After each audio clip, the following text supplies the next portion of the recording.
Welcome to the Undrafted Uncensored cast of Pod. Hosted by Nick Archuleta. Mosted by Colin Zanker. And last but certainly is least, Joseph Goodwin.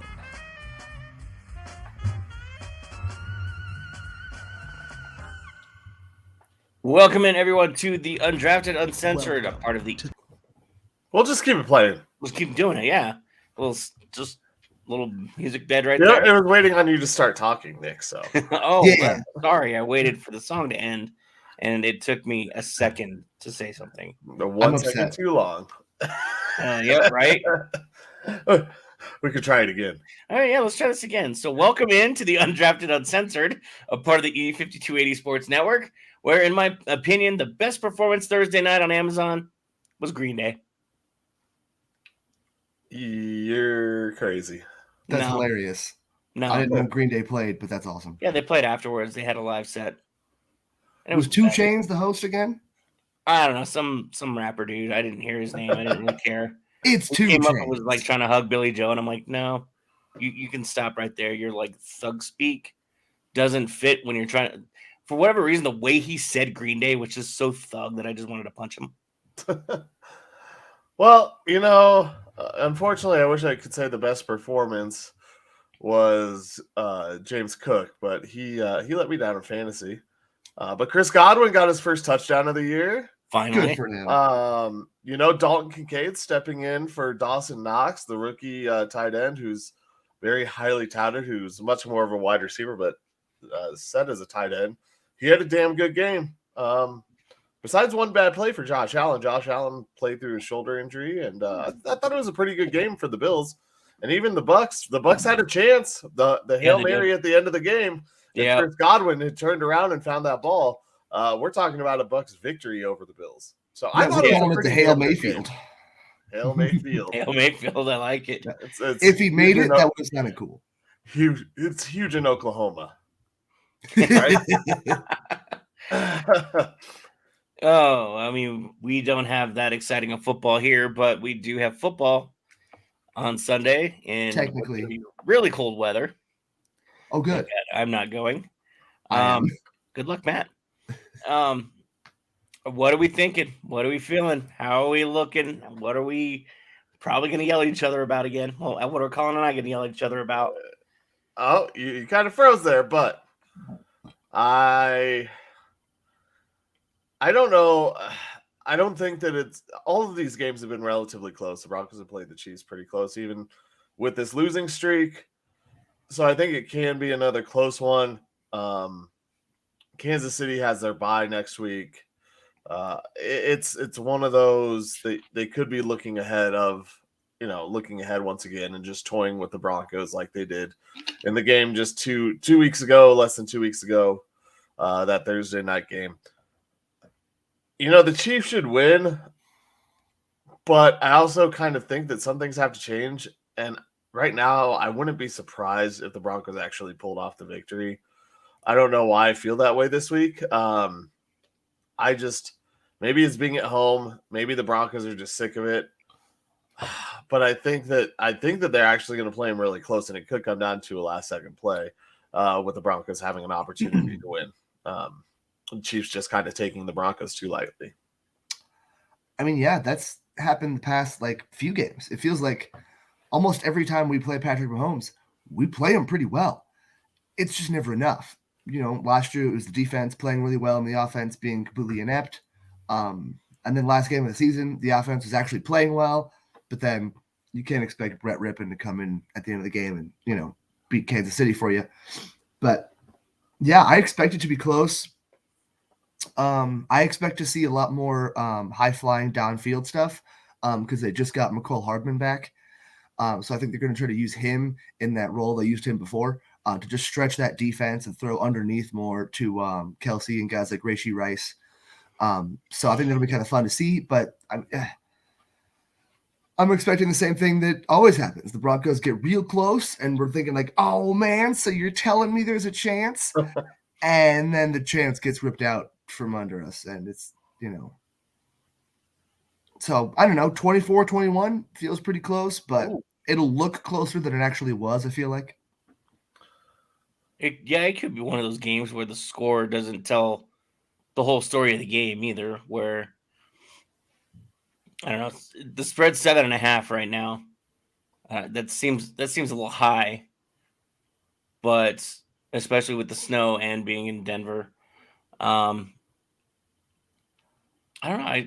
If they can play a full game, they can really compete with this team. I mean, I think that they're competing just because the Chiefs are taking them lightly. I honestly think that's why the Broncos can compete in this game. It's kind of an easy overlooked scenario, it feels like, for the Chiefs with what they have ahead after this game. So, yeah, I mean, I think the Broncos can compete and actually will compete. There's a part of me that wants to say that I think the Broncos do win this game just because with all the times that they've lost, something's got to change, and this kind of feels like the storm for it to change.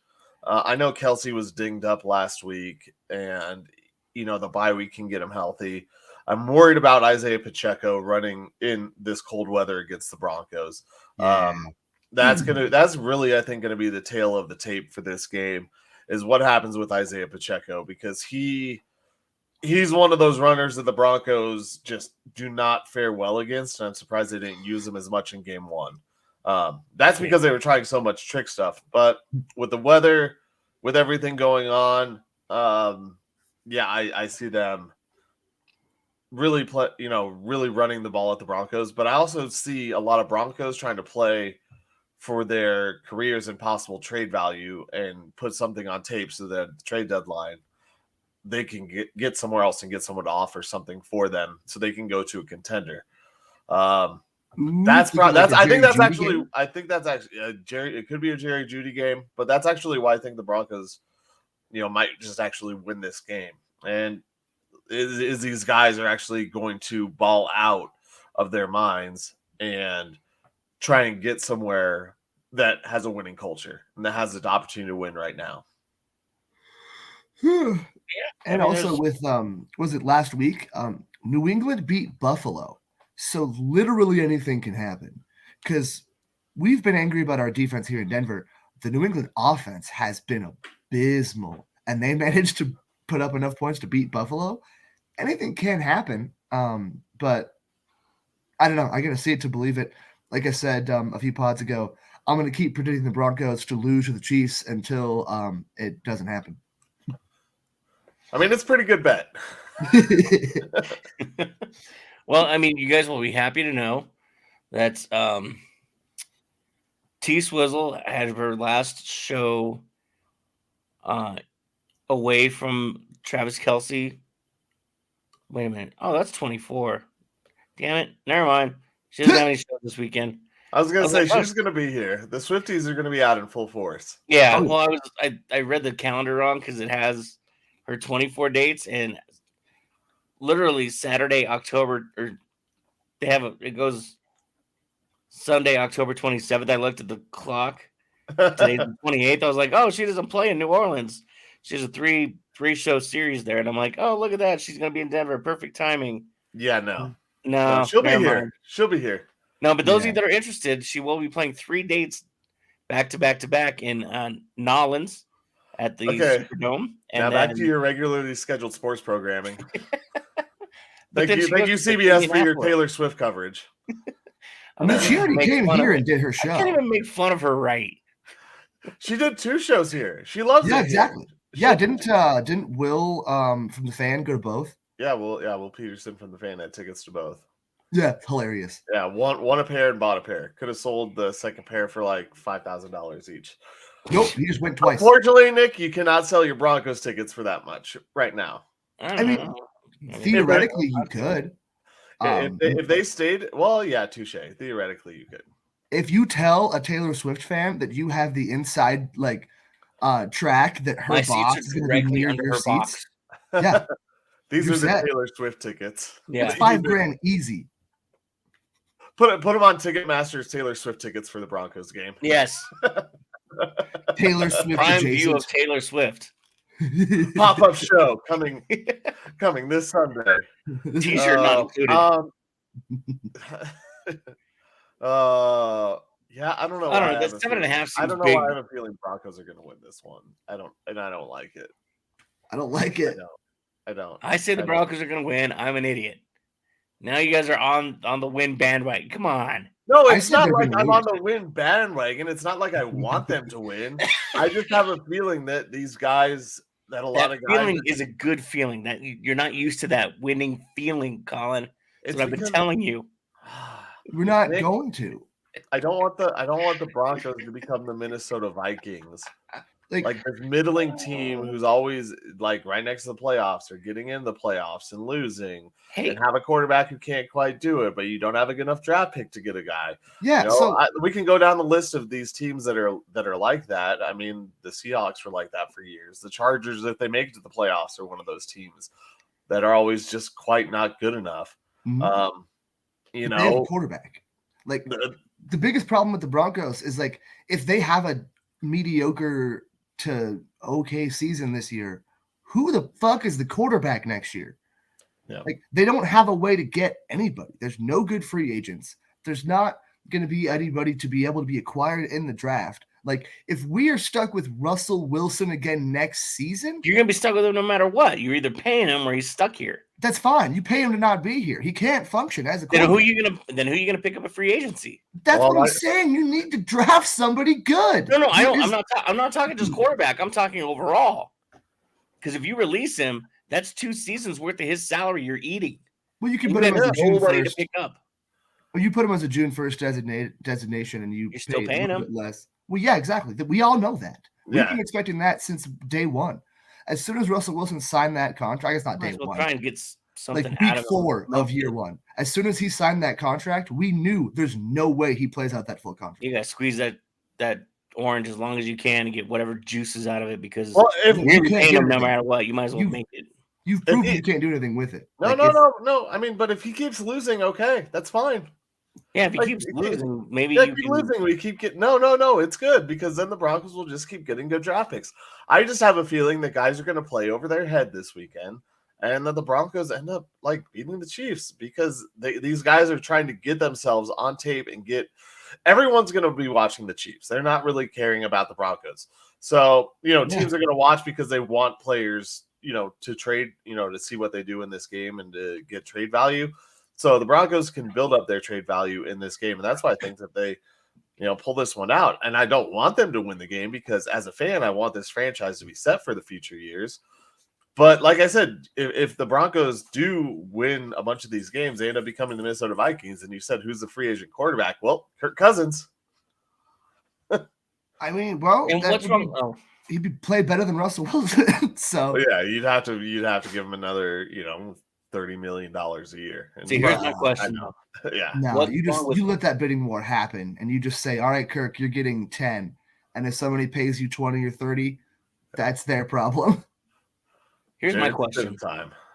What's wrong with meddling? It works for the Mystery Incorporated. Well, What do you mean? Meddling kids. they're not. Come They're on, not, they're not in the NFL. they solved everything. Those meddling kids always solve things. That was Are you- written by writers, which arguably the NFL is too. Hey, have you The seen the NFL NFL scripts?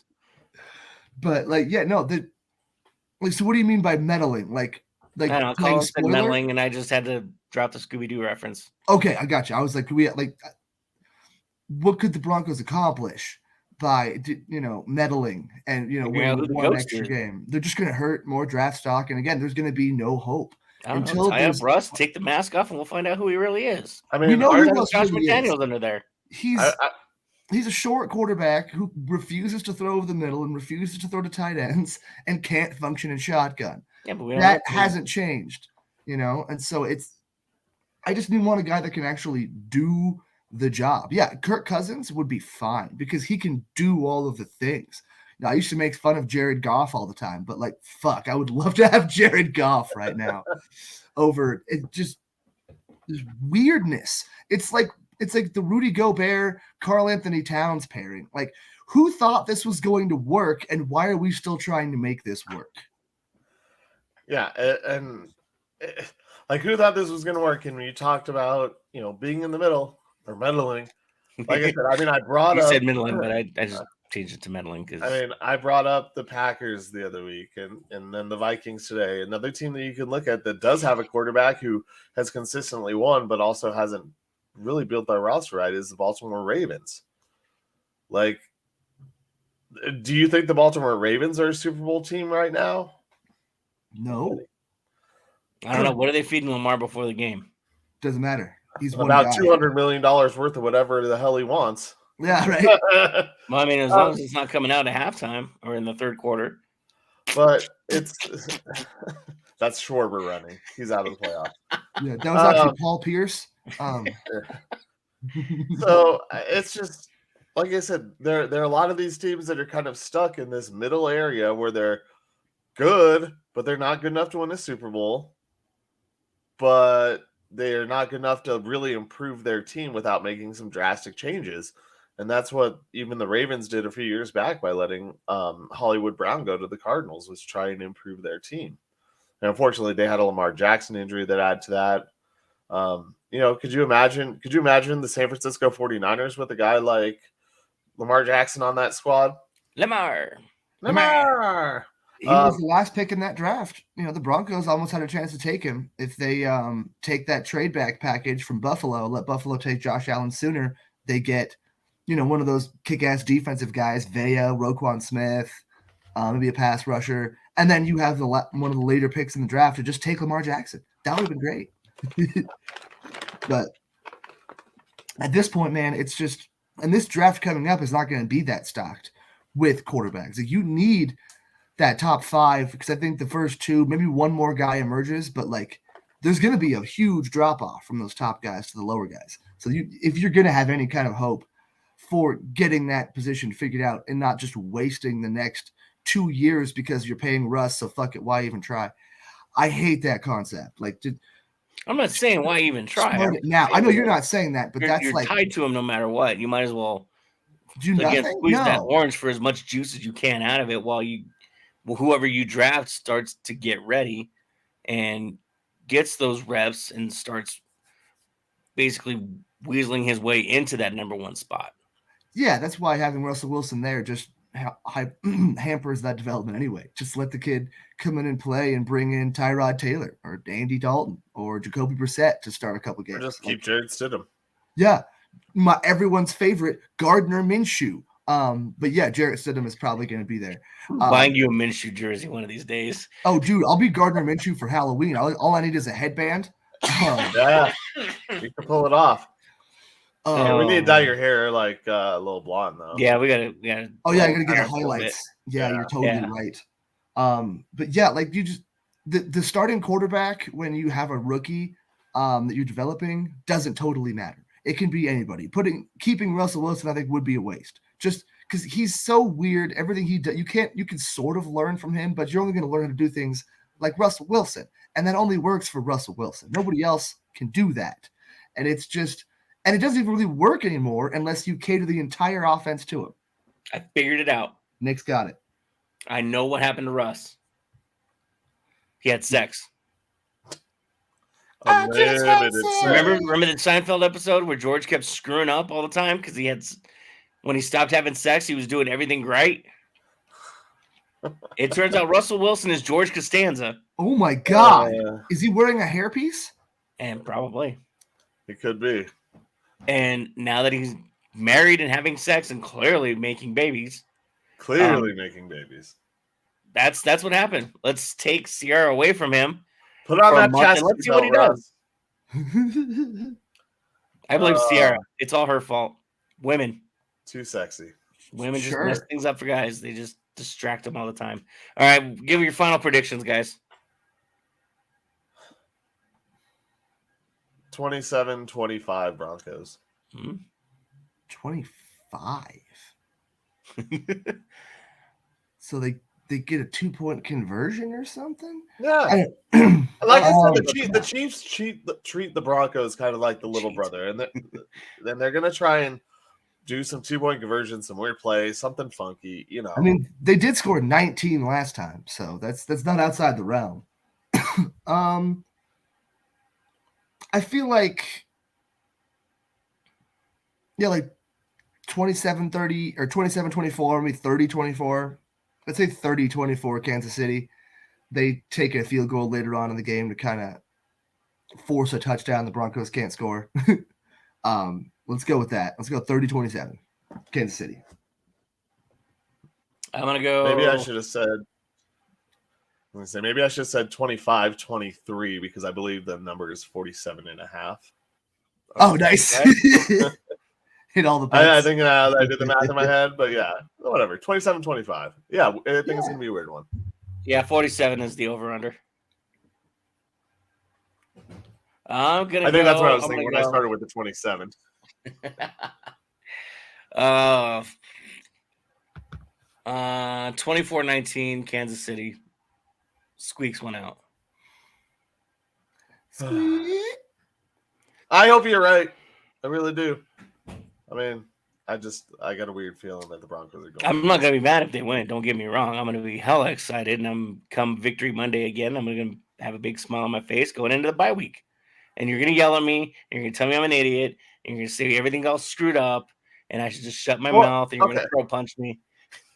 Okay, so there is one difference though between beating the Chiefs and then beating the Packers. Like beating the Chiefs is actually something that can build momentum. Beating the Packers was just a useless win for this Broncos team. No, totally. That's how you start the momentum.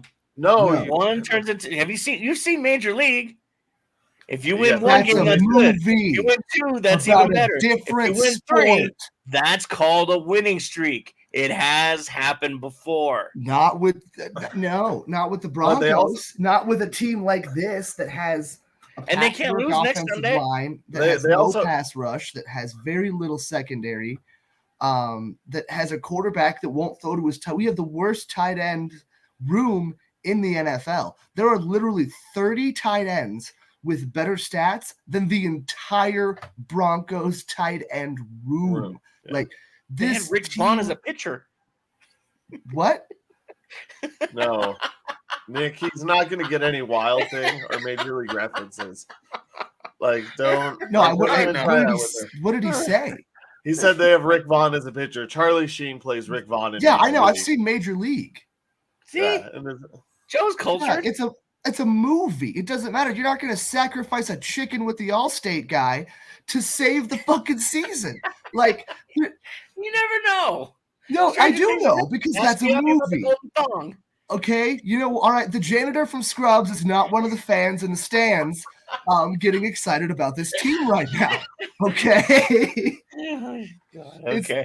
It's like I said last week too, the only game I'll be excited to win is Kansas City because that means something that breaks a streak. That's awesome.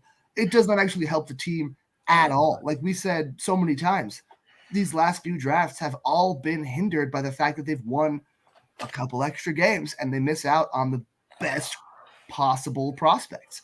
And it's constantly sad. And like, I take Drake May. I don't need Caleb Williams. At this point, Caleb Williams kind of feels like impossible anyway. But like, we need something. Like, even when we took Patrick Surtain over Fields and Mac Jones, which seems like the right call because those two guys were not the right guys to take, we were excited because he was a good player and we had something to be hopeful about. But we're going to end up with another, Garrett Bowles type at best if we continue on this trajectory. And that sounds awful.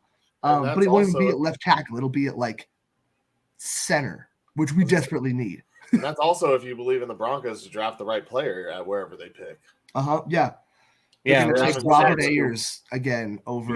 Rolling the dice on them doing something right in the draft. All right, we'll go ahead and move on. The Nuggies, 2-0. Yeah. Starting out heavy. NBA Finals. Starting out big, starting out heavy. Change. Beat two good teams so far. And apparently Who's Your Daddy is now a thing.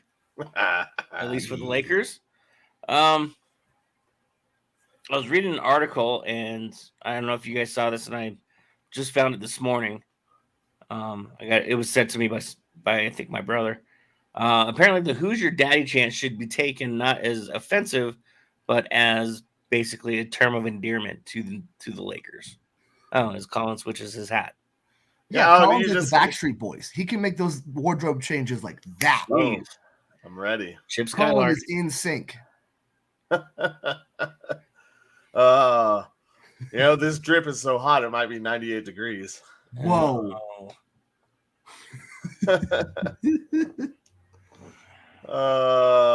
Moving on to the app. Just kidding. Who's Your Daddy as a term of endearment? No, it's the only reason. Or a sign of respect. I'm sorry. It's a sign of respect. Endearment. The only reason that became a thing was because the Lakers brought it back up, saying that they're not our daddies during the offseason after the chants at the parade. They were angry, they were salty, and if it's the same thing as you always say in sports, if you want someone to stop talking crap, Shut them up. You got to shut them up, and the Lakers did not do that. To the tune of MPJ. MPJ almost had back-to-back double-doubles. He was 1 point shy last night against Memphis. Man. He had a double-double in game one. So that shows he's hitting the boards now more often, even getting a few assists. I think he had 3 assists last night and 3 assists in the first game. So MPJ is playing a better or more all-around game. I mean, defense is never going to be there for him. But he is doing the other things besides just sitting there and scoring, which is good to see. Yep. Early on. Keeping that up because he was doing that in the playoffs last year, and that was huge for the Nuggets. So, I think that's awesome. Yeah, Aaron Gordon. Reggie Jackson. Wait, was that Aaron Gordon or Reggie Jackson who just made LeBron fall on his ass? I think it was Reggie Jackson. Reggie had a really good first quarter. He did. But it was really great to see the Nuggets, and then Peyton Swatson. Coming in on D, getting two swats on a possession, and that's what's going to get him on the court for this Nuggets team. We all know Malone preaches that defense, and so if you're a second teamer guy, you got to play defense. So especially if you're a second teamer guy, Peyton looked good. It was a good win against Memphis in Memphis, so it's good to see them on the road playing a tough game and getting the dub. And Memphis is a really good defensive team too, so being able to play that tough, and that's what Peyton Watson does. He's a defensive player more so than an offensive guy. So I think Malone is going to be more so looking for him to create on offense one way or the other, whether it's with a 3-point shot or just drawing fouls, getting points in the paint. So I'm kind of excited. Even looking at this roster as constructed right now, if the bench is Christian Brown, Peyton Watson, Zeke Naji, I'm okay with that. Zeke Naji has to keep playing up to that level. And Reggie. Reggie's been solid. I'm not sure if he cracks that 8-man lineup because you've got 2 smaller guys in Christian and Peyton Watson already kind of right there, and you kind of want that bigger kind of Jeff Green, Paul Millsap-esque, bigger man roll off the bench. But I love me some Reggie Jackson. If Reggie Jackson forces us to have a 9-man rotation in the playoffs, that sounds dope. Oh, you said playoffs. My bad. I was just talking about regular season because you're obviously gonna need Reggie and those 3 other guys to play a lot of minutes, and then a rotation of, we'll still have the rookies too, getting plenty of minutes in the regular season also, which will kind of be fun to see. Maybe one of those guys turns into a Christian Brown-esque minutes getter in the playoffs too. So you're right about that. In the regular season, there'll be a much wider rotation. I just like starting off 2-0. It's getting you going. They don't have the hangover like the Avalanche did. These guys are gelling so much more now.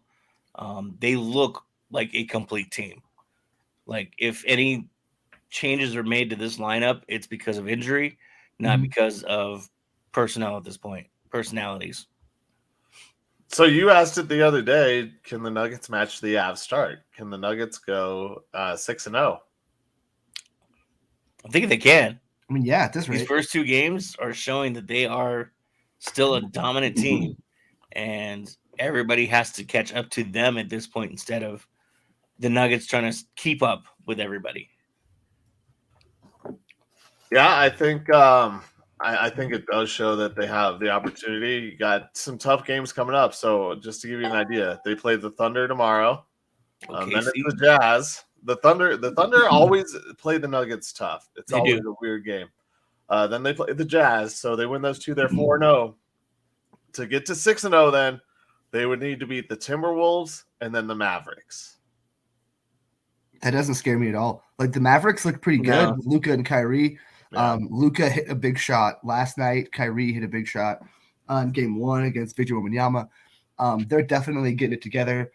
I think not having Christian Wood out there as a defensive big man, or not a big man, an offensive big man who's a sieve on defense, Yeah. I think is helping them a lot too. Just good old Norman Powell getting it done. And then Minnesota, Rudy Gobert, I don't care at all. It's in Minnesota. That's kind of their revenge game. So Sure. I don't think the Nuggets match the Avs start. I think they drop one of these. There's too many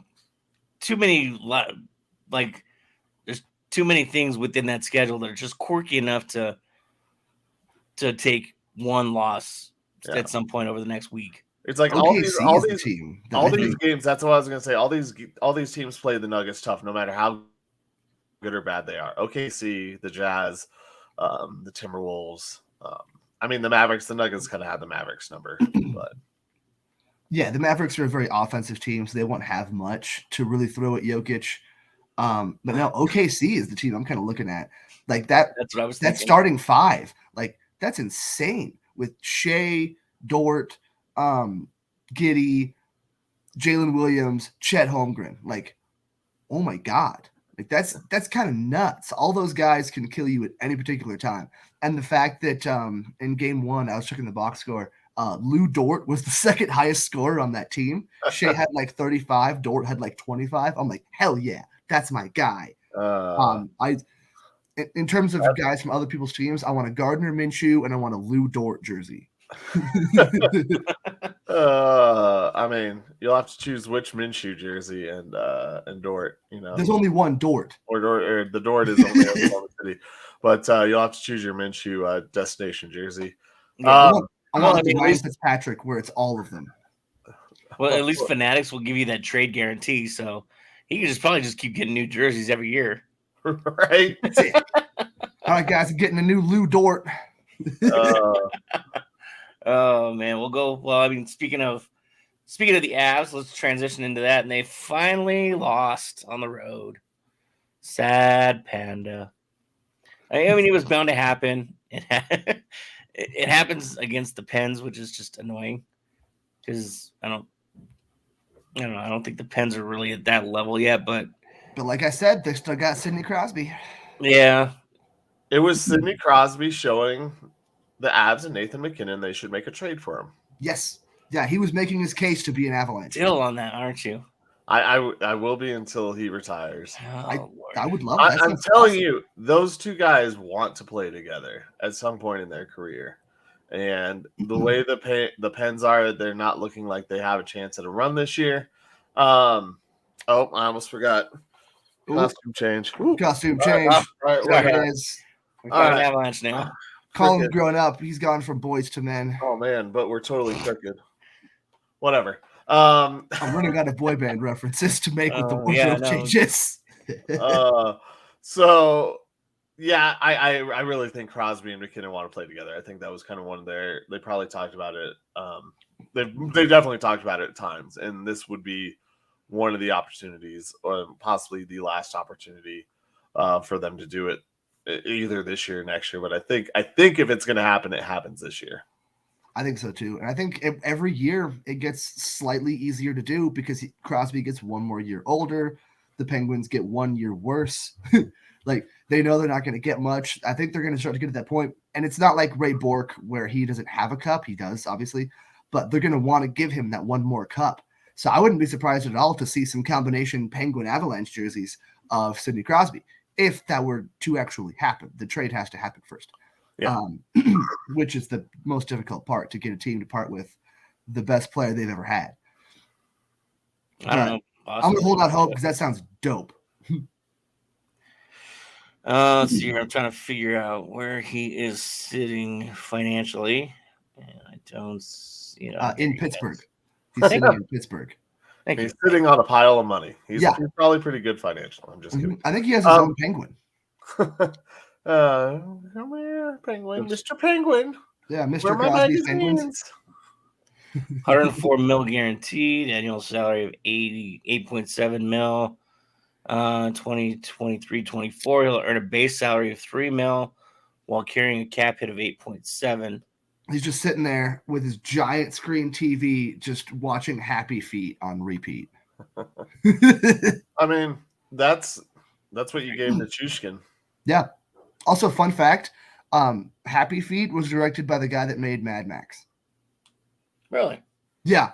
George Miller has made Mad Max, probably other stuff. Almost made a Justice League movie, and is the director of Happy Feet. Love it. Love it. So yeah, Sid is set to make 6 mil base salary over the next 2 seasons, and the next 2, this year and next year, the salary cap hit is 8.7 mil. So obviously, if the Avalanche are going to be in trade talks with the Pens, Pittsburgh's obviously going to have to eat some of that money, or a lot of it, depending on where the Avalanche sit. I mean, they made some moves this offseason too.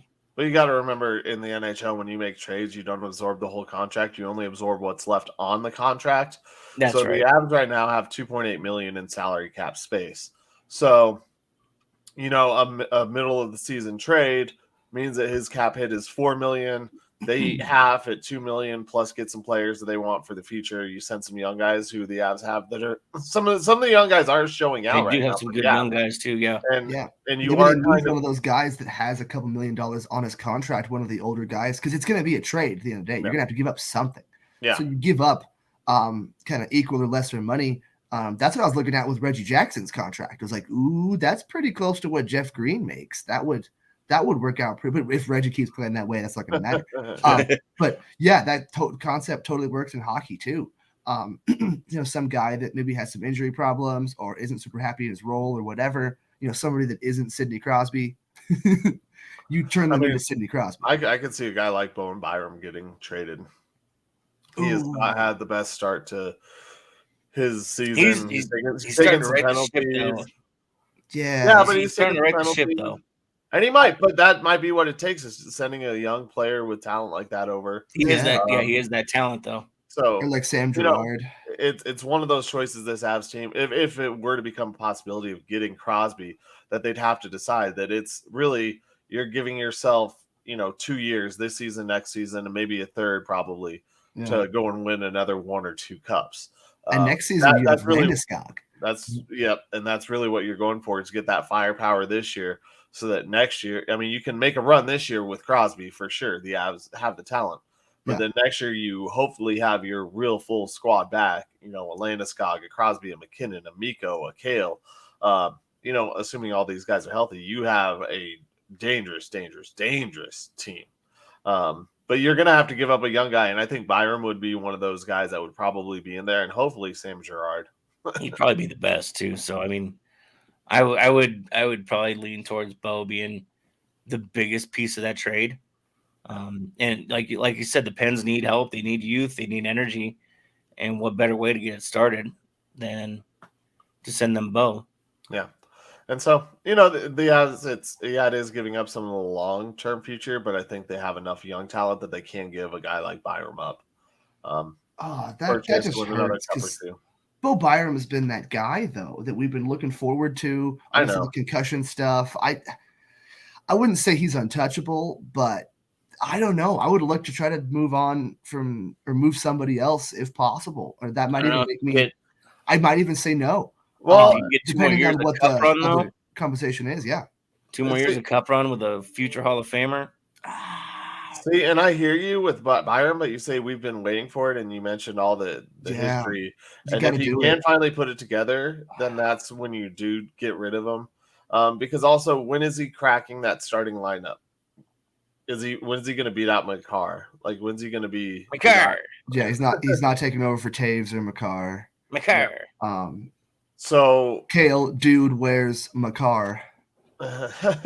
So there's just Makar. That's where people like Byram unfortunately, if you get rid of him, you have the opportunity to build up some of your other young guys, maybe not as talented as Byram. They get a chance to really excel in the second and third line in that area for the Avs team.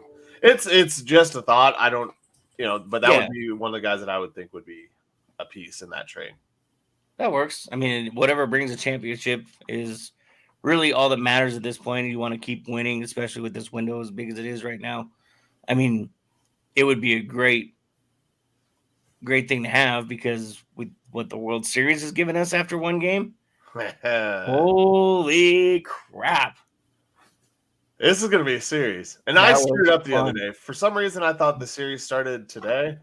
And so we didn't. I think we both did.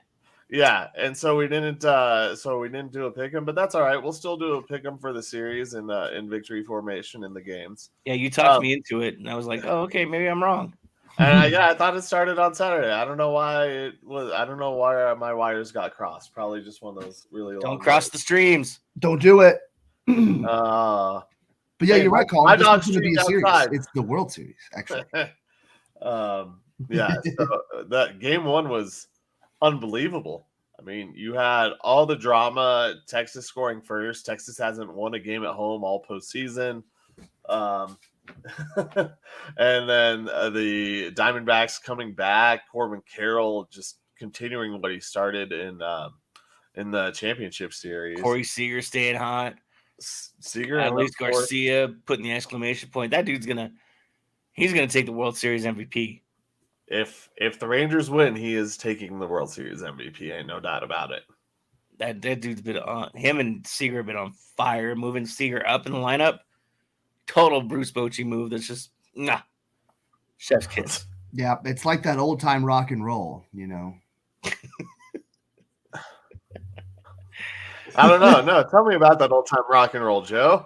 You know what? That like Corey Seager always says, the kind of music just soothes the soul. Just reminiscing about the days of old. Yeah, don't even try to take me to a disco. Oh man, yeah. I mean, and everybody's getting involved. John Gray was out there last night. Looked good. All right, guys, turn the page. Oh, jeez. That's not Bob Seger, yeah. Oh, I guess it is. Yeah. I don't know. You're thinking of Metallica, aren't you? No. That is my favorite Metallica song, though.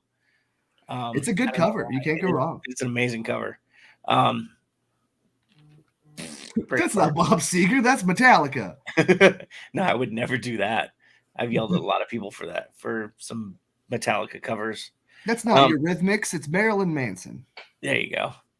I don't know. Like seeing John Gray go out there, I'm glad he's looking good. He's found a role. Bochy's not afraid to use him out of the pen, and maybe starting just wasn't his thing.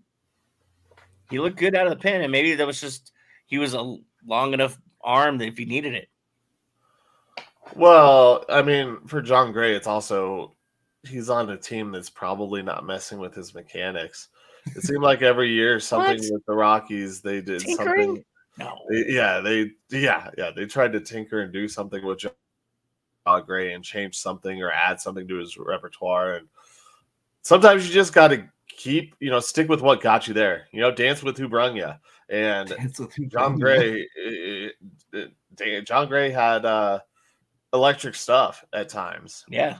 And the Rockies tried to mess with it. And this goes back to, I mean, especially with John Gray, we all talked about the trade deadline, why they didn't get rid of him for something. They got nothing for him, along with that was the same year that it was oh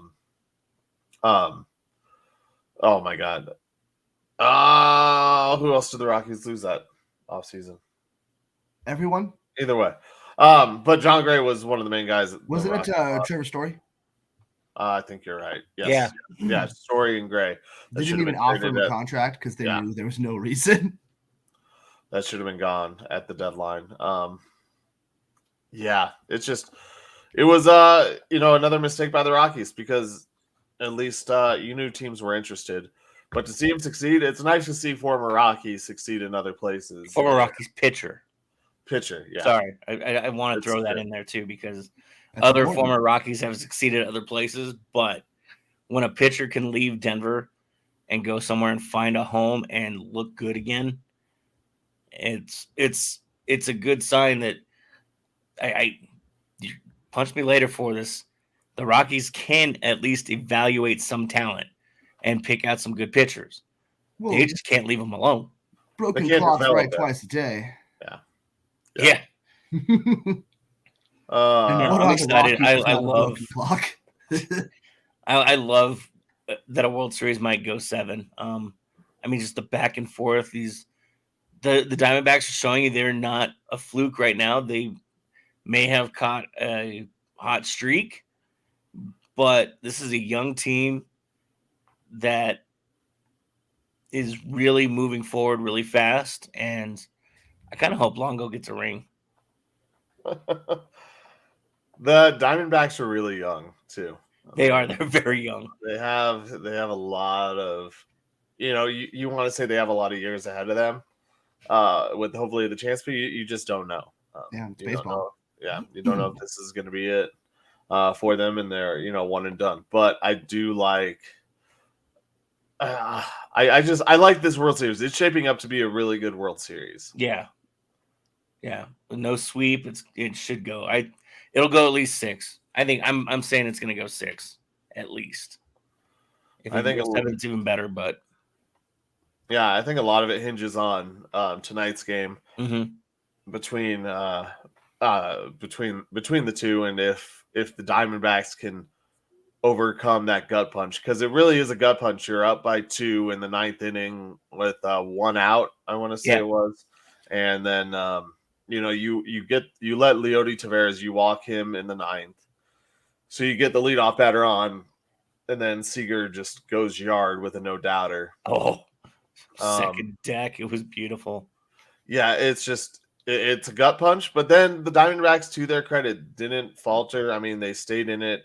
They stayed in it tough through the 10th, and they ended up. I mean, what are you going to do when you're facing Garcia? Like the Rangers lineup really has no hitters that you can dance around. They have a very powerful lineup, so they did a good job through 25 out or 26 outs. And I mean, Garver, who's hitting behind Garcia, that dude's been hot too. He didn't hit well last night, but he's been pretty hot this offseason as well, or this postseason, if I remember right. He's got to be hitting close to 300, if I remember. I mean, their whole squad is just and also they stole a base. Tacos. Get a free taco today in the app. It's today? Yeah, I think it's after every stolen base. I opened up my app last night after the game because I went and got some so I could have a late dinner. I didn't get off from the DU hockey game until, it went to overtime, and then they didn't need to. So in college hockey, when you're not playing a division opponent, you don't have to go to shootouts because they don't matter in your conference standings. But they decided to do a shootout anyways because it's homecoming weekend for the Pioneers. Yeah. Okay. And so not only did they go to overtime, no one scores, they go to the shootout, and then it goes 5 rounds in the shootout. So it took forever. So I had like 50 highlights to edit and cut and label and send over to DU. At least it wasn't, oh my goodness, speaking of shootouts. Did you guys see the Minnesota Wild and Washington Capitol shootout last night? No. Okay, so Darcy Kemper, our friend, Mr. Flower Power. Darcy. He made a save in the third period for the Caps to extend the game against the Wild. It was 2-2. They go into a shootout. 12 straight misses in the shootout. And then John Carlson with lucky number 13 shot ends it.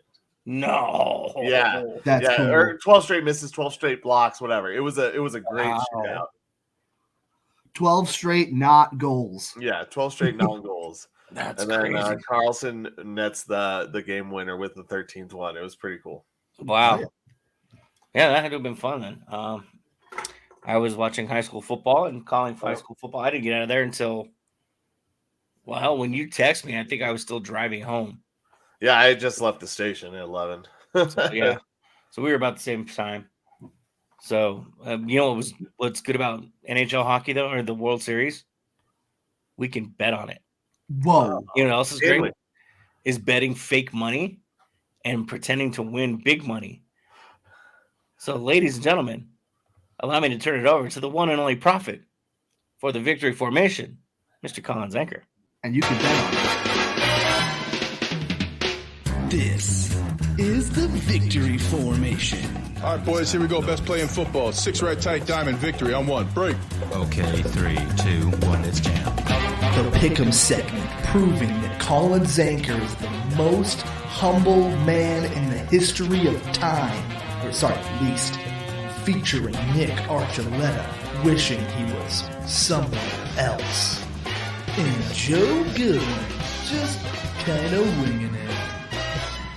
Oh, that's right. We are here in the victory formation. We already went through the winners and losers last week, and Nick as the big winner once again, of course. Sorry, what was that? I went what? Sweeping it. 4-0? Nick had a sweep last week. Well, 2 weeks in a row. let's talk about the winners and losers this week. So, to pick a winner, I know it's a little late, but this is odd pre-game one. World Series winner. Texas was favored at -295, Arizona at +245. Who do you got winning the World Series, Joe? Fuck. I just know you don't care, so you're gonna pick a random one anyways. So Yeah, right, but right? it's nice to hear like reasons that you guys have Just to gave help a bunch inform of those reasons. decisions. But it's also just as funny to say, I don't know. I mean, yeah, at this point, I might as well just stick to my guns. Go Texas Rangers! See, I also thought that was going to be an easy go-to for you. So It really is. So I didn't expect it to be that difficult. Nick, who you wanna be a got? snake? You don't want to be a snake? I'm a snake. Snick a Let snack. me a snake. Really snakes. Nick, who you got? I don't know. Every time I pick somebody, they end up losing, but I'm going to go Rangers right now. Snick a snack. I am going to finally. I'm not going to overthink it. I chose the Diamondbacks earlier this year to be damn good, and I haven't picked them all year, so I really should pick Texas. But I'm going to go with Arizona to win it all. I like them from the start of the year, so I hope that they can come back, and I hope that my not overthinking this curse or reverse jinx, whatever it is, does not work. I still hope we can but put in our audio saying that to watch out for the Diamondbacks. Yeah, right. You got to prove yourself right at this point. You know. I got some time. I got some time tomorrow. I should Okay. probably do that. All right, that moves us on to the NFL and Sunday Night Football. The Chicago Bears versus the Los Angeles Chargers. Bears at +370, Chargers -45. Even though we know they're playing in Los Angeles, there's probably going to be more Bears fans in the stands. Guaranteed. Nick, who you got? I don't like either team, but you know what? The Bears aren't looking. Let's go. You know what? Screw it. The Bears. The Bears. Bears. Nick chooses the Bears. Joe, who you got? All right, Mike Ditka versus a lightning bolt. I'll take Ditka in 3 rounds. No, I'll probably still take the Chargers. As fun as the Tyson Bagent story has been, Division II quarterback out there slinging it and having a good time, and going up against the Chargers team that ever chargered. I don't know. I feel like they've just got too much talent on that Chargers team but it's Brandon Still Staley. the Chargers. He's gonna go for it. He's gonna screw it up somehow. It feels bad, but I'm still gonna take the Chargers. If the Chargers lose this game, I'll be so happy. Does Staley get fired? No. I mean, No. he's fired at the end of the year no matter what. They're No. playing with house money. You don't think Oh. that they get fired? They have as many wins as the Broncos right now. That's my point exactly. If he loses to the Bears, He's But they haven't he's played the getting Broncos fired. yet. They have as many wins as the Broncos. But they haven't played the Broncos yet either. That's True. Now, They're the losing- Broncos might save him. But they would lose to a team that say but they would lose to a team that the Broncos beat. That's hard to find. But I don't. I'm not. I think if the Chargers lose this game to the Bears, that Staley gets fired. But I'm not saying that they are going to lose because I am picking the Chargers to win at home over the Bears. Should be a sneaky, high-scoring game though. Yes, snick a snack. All right, Monday Night Football. Unfortunately, the NFL put a great slate of games together this weekend in prime time. We have on Monday night the Raiders visit the Detroit Lions. That's a good game. I said, unfortunately, the NFL did not put together. Oh, didn't. a I heard slate. you wrong. Okay. I was like the Bears, Chargers, Raiders, Lions. Not nothing to write home about. I am taking the Lions in this one. Raiders. I think we all know what's going on. Raiders are plus 300. Lions are minus 380. 300. Ooh. Nick, who you got? That plus 300 sounds tempting. Don't go to come back. But I've seen Josh McDaniels coach in person and on TV. Sadly. And in Detroit, I believe. Joe, who you got? Oh, it's the Lions. They're coming off of getting blown out, so they're going to want to make a statement. They're going to want to kick some ass. Garoppolo's coming off of injury, which usually he plays a little bit shaky coming off, but I think it was just a concussion thing, so he might actually be fine. But it's still Garoppolo. Like, peak Garoppolo isn't that much better than injured Garoppolo anyway. Devontae Adams is causing a stir and getting angry. Normally, you would think that's going to get him more targets and more touchdowns, but like Nick said, we've all seen Josh McDaniels coach. He's going to try to prove a point and force it to Jacoby Myers, I feel like. It's going to be the Lions. It did get him more targets last week. I think he would have like 16, 17 targets. Cool. Yeah. Clean sweep. Lions beat the Raiders. And then we move to tonight's baseball game. The Arizona Diamondbacks versus the Texas Rangers. This one for me is pretty obvious as I chose the Diamondbacks to win it all. I think that not that they need to win this game because they lost the first two against Philly and still came back to win that series. But I do think that they come in to win the game tonight over Texas. Arizona plus 120, Texas minus 142. Nick, who you got? Oh, I'm not betting against my boy Monty. Yep. I'm going Texas all the way. Joe, who you got? I don't know. Let's go Arizona because they're gonna win a couple games. I feel like Nick said it was gonna go to 6. So yeah, right. Yeah, Arizona will win a few at home. Yeah, we'll take the D-bags to get one off of D Walker, Texas Rangers. This is my son's Walker, Texas Ranger. Texas Ranger. I'm all jacked up on Mountain Dew. I'm gonna come at you like a spider monkey. Chip.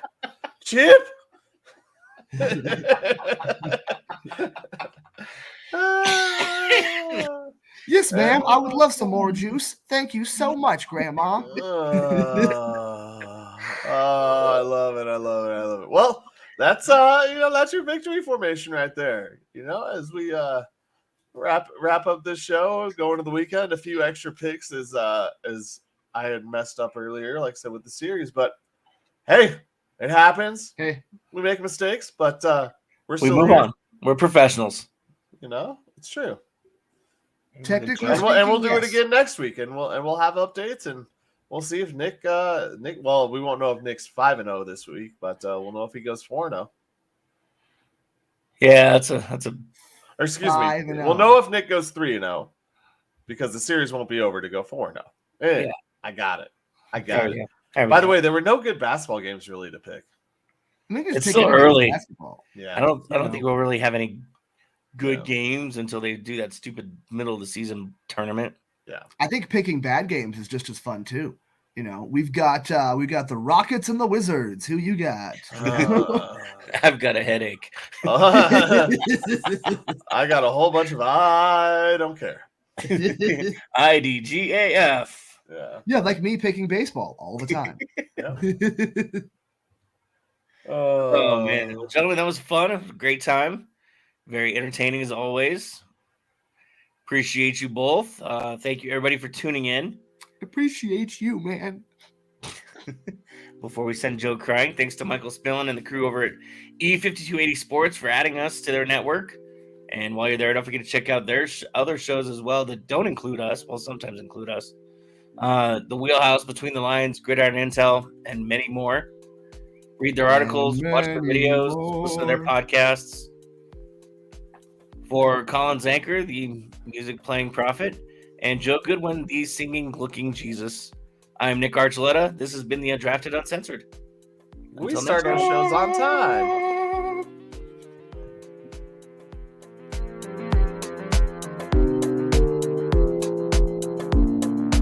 Melancholy.